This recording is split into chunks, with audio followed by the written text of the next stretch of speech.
Et le bonsoir, alors aujourd'hui j'aimerais faire une petite vidéo, je me suis trompé de scène, excusez-moi, voilà. J'aimerais faire une petite vidéo qui m'a beaucoup amusé, enfin j'ai regardé une vidéo, ça m'a beaucoup amusé. Donc c'est une vidéo très clairement à base d'opinion, hein. Mais voilà, il y a un père, il y a 2 semaines, qui a divorcé avec sa femme aux États-Unis, je crois, et il a utilisé une loi pour changer de sexe légalement. Il n'a pas changé de sexe, mais il a changé de genre d'identité. Donc sur ses papiers, c'est devenu une femme. Et il a utilisé ça pour dire que son enfant avait besoin d'une mère pour gagner donc la garde de l'enfant. Et il a gagné. Et donc déjà, on peut très clairement voir un truc, c'est qu'il y a évidemment un avantage au juridique aujourd'hui, au niveau opportunité à être une femme aujourd'hui. Puisque donc l'égalité des opportunités et l'égalité des sexes a été atteinte il y a des dizaines d'années de cela. En revanche, ce qui n'a pas été atteint, c'était l'égalité chiffrale, si on veut, l'égalité communiste, en quelque sorte, c'est-à-dire que pour quelqu'un qui fait le moins d'efforts qu'une autre personne, ou qui a des capacités moindres qu'une autre personne, va avoir exactement les mêmes choses que l'autre personne qui a fourni plus d'efforts ou qui a plus de capacités. Donc c'est exactement ce genre de système qu'on retrouve ici. Et en fait, cet homme a abusé un petit peu, si vous voulez, du système de transition et en même temps a pris l'occasion de se moquer. Et le journal Babylon Bee, donc Note Bee, je crois, le journal officiel, a fait un article dessus et j'ai trouvé ça hilarant. Puisque donc, en fait, on se retrouve dans une situation où le gars change de genre quand il veut, juste parce que ça l'arrange, et on peut se demander. Et en fait, c'est un peu une Uno reverse card dans le sens où on peut très bien. C'est-à-dire que dans le papier, il y avait marqué les activistes transgenres sont inquiets. Mais inquiets de quoi, en fait? Inquiets que un mec puisse essayer de récupérer son enfant avec une loi clairement opportuniste et clairement avantageuse que n'importe qui peut utiliser. Mais comment. Du coup, il y a un truc qui arrive, c'est comment on peut savoir s'il fait semblant ou pas? Comment on peut savoir s'il se sent vraiment femme d'un coup comme ça? Ou est-ce que c'est juste, il se sent femme parce que ça lui donne un avantage? Et en fait, cette situation, elle est très drôle, parce que du coup, ils sont vraiment bloqués, en fait, parce qu'ils savent pas quoi faire. Donc ou tu dis que: «Bah non, t'es pas une femme, en fait». Mais du coup, bah, comment tu peux le savoir? Donc si je vois une femme qui dit qu'elle est transgenre, je peux très bien dire «elle» quand même, parce que le premier truc qui me saute aux yeux, c'est que c'est une femme. C'est normal de ne de se «tromper» entre guillemets sur des pronoms lorsque on voit quelqu'un qui est biologiquement femme ou homme, de ne pas se tromper biologiquement de pronom. Et je trouve que c'est un petit peu le problème de cette société aujourd'hui, c'est que c'est ce que j'ai beaucoup comme plainte, dans beaucoup de commentaires, c'est là où j'ai beaucoup de drama aussi. C'est que souvent, hem, les gens vont penser que, la liberté d'expression et le fait d'être quelqu'un et le fait de s'accepter soi-même, c'est mal. Et si je fais 130 kilos, que je suis en mauvaise santé, effectivement, d'ailleurs vous pouvez le voir, je suis pas non plus, super fit, voilà, j'ai un poids qui est pas ouf, je suis légèrement en surpoids. Je le sais, j'en suis au courant. Mais si je fais 135 kilos, que je suis obèse, morbide, j'ai envie qu'on me le dise. Qu'on me dise: «Il faut que tu arrêtes, il faut que tu perdes du poids». Il faut retourner à la réalité, il faut reconnaître les choses, au lieu de se conforter dans ses problèmes, en se faisant passer pour une victime, pour gagner des avantages. Et c'est là où je trouve que le féminisme et n'importe quel mouvement aujourd'hui extrême gauche, qui sont pour ainsi dire tous les mouvements de gauche malheureusement aujourd'hui, donc je salue, avec grand cœur, la gauche traditionnelle, hein, mais voilà, aujourd'hui, la gauche maintenant, c'est surtout ça, c'est surtout de la prise d'avantage et je déteste ça.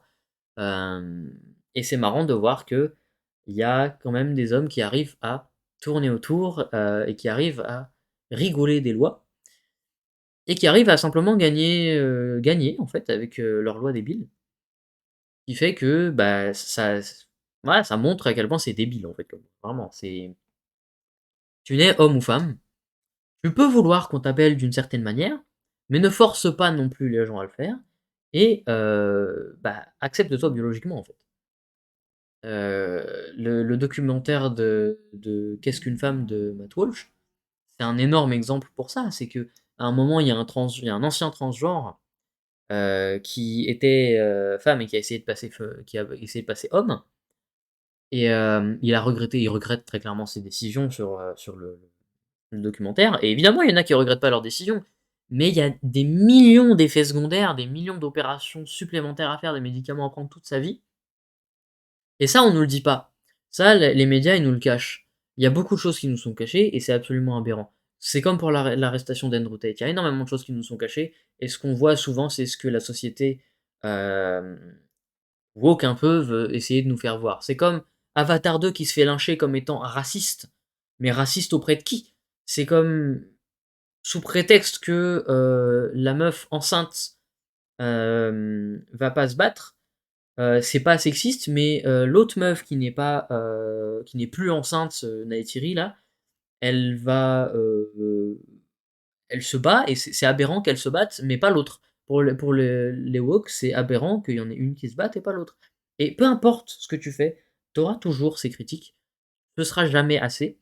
Et c'est ça le problème de la gauche aujourd'hui, c'est qu'on est tellement dans une société privilégiée qu'on reconnaît pas nos privilèges et on reconnaît pas nos avantages, on reconnaît pas nos différences, on reconnaît pas nos similarités. Et ça en est à un point où on invente des différences, on invente des genres, on invente des pronoms, on s'invente des problèmes, en gros, pour faire des problèmes, pour donc gagner de l'argent, pour gagner des avantages, pour gagner des droits. Et voilà, en fait, c'est typiquement le genre de mouvement, enfin, c'est cette façon de penser de la gauche, de traiter les gens comme des sous-groupes et non pas en tant qu'êtres vivants et en tant qu'êtres distincts.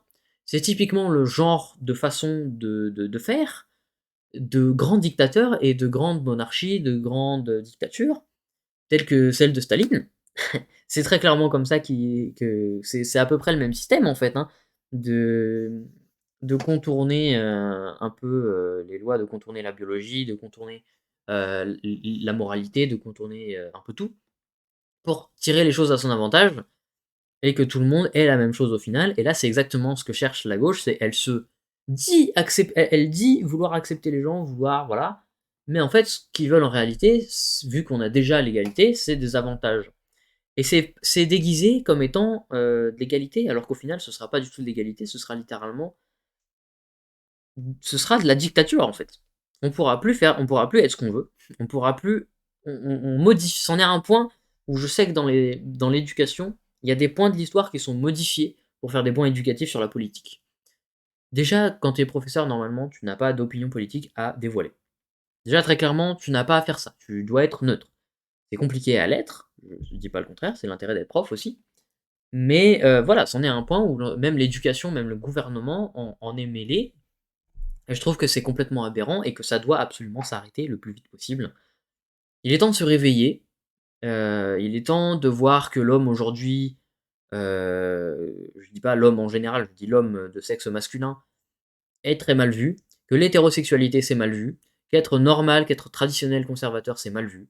Et il est temps d'arrêter, il est temps de se réveiller et d'ouvrir les yeux en fait simplement, de voir on n'a plus de problème, on n'a plus de comme disait Morgan Freeman et beaucoup, beaucoup d'autres, que ce soit acteurs, que ce soit scientifiques, peu importe le métier, beaucoup d'hommes noirs vont souvent dire, et c'est étonnamment masqué par les médias, il y a plein de vidéos d'ailleurs qui montrent que à un certain pic croissant, YouTube stagne littéralement les vues pour pas que ce soit plus vu. Et donc c'est ce genre de choses qui est complètement aberrante, c'est qu'on limite la connaissance et on limite les faits sur des trucs par exemple comme le fait que Morgan Freeman avait dit le seul moyen de faire disparaître le racisme, c'est de ne plus en parler. Puisque le racisme n'existe plus en soi, et le seul moyen de déclencher du racisme, c'est de faire croire qu'il y a encore du racisme, de faire croire qu'on est encore une classe qui est moins populaire ou moins avantagée que les autres, alors qu'au final ce n'est pas le cas, et du coup en faisant ça, il y a des gens qui vont se mettre à effectivement être racistes, parce qu'ils vont stigmatiser les gens en disant bah les noirs ont des avantages, pardon, sont égaux, mais font croire qu'ils ne sont plus égaux et ils sont tous comme ça. Alors que c'est faux, ils sont pas tous comme ça.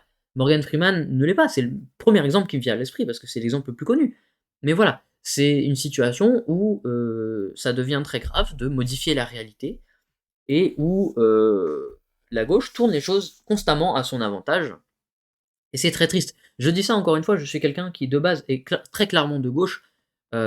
Traditionnellement, j'aime la gauche traditionnelle qui accepte les gens, mais qui va pas prôner la différence, qui va pas avantager la différence. J'aime la gauche qui dit: on doit avoir les mêmes chances, les mêmes droits, de participation, on doit pas être puni parce qu'on est d'une certaine race ou parce qu'on est d'un certain sexe, sauf que c'est déjà atteint, il y en a plus besoin.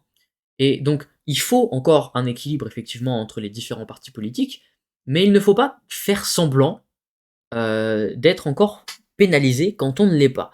Ça en est à un moment où, quand on atteint le but final, le but du féminisme à la base c'était de rendre les hommes et les femmes égaux, on est égaux, mais comme on est égaux, bah, et qu'on n'a plus de problème en fait, qu'on n'a plus d'injustice, on va essayer de créer ces injustices pour gagner des avantages. Et c'est en même temps, c'est un peu le propre de l'homme, hein. L'homme est égoïste par nature et pense à lui avant de penser aux autres. C'est complètement normal.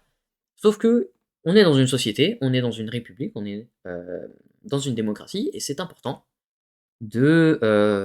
d'accepter la personne qu'on est, de s'accepter tel que l'on est, d'accepter nos chances, d'accepter notre rôle. Et voilà, il faut se réveiller en fait. Il faut arrêter de dire des conneries tout le temps.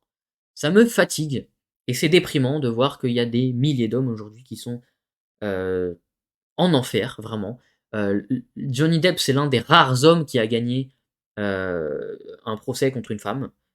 Et c'est grâce à la popularité. Parce que sinon, je pense que très clairement, même si elle a un jeu pitoyable, Amber Heard, elle aurait pu gagner. Et effectivement, elle a à moitié gagné concrètement. Donc c'est pas possible. Il faut se réveiller, il faut arrêter, il faut virer le wokisme, il faut virer le féminisme extrême, il faut virer les accusations, il faut se réveiller. Voilà. S'il vous plaît, réveillez-vous. Salut tout le monde, bye.